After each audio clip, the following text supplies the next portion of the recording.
Hi everyone. This past week in the warehouse, we looked at Colossians chapter 1, verses 15 through 23. And the reason we wanted to look at it was to see what Paul had to say about who Jesus is, what Jesus does, and who Jesus calls us to be in our everyday lives.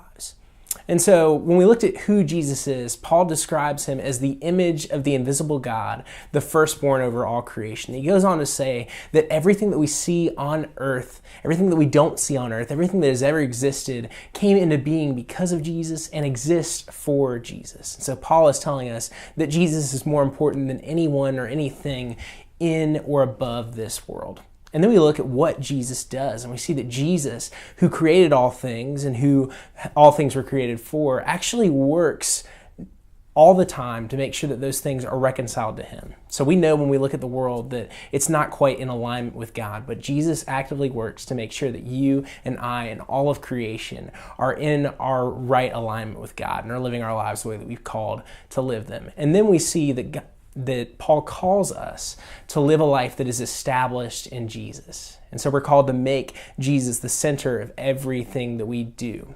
And we learned that really in the equation between Jesus and everything, there doesn't need to be anything else added. Jesus plus nothing is what equals everything. We don't need to add anything to Jesus because he is so great, so wonderful, has accomplished so much for you and me, and that we were designed to be in relationship with this Jesus.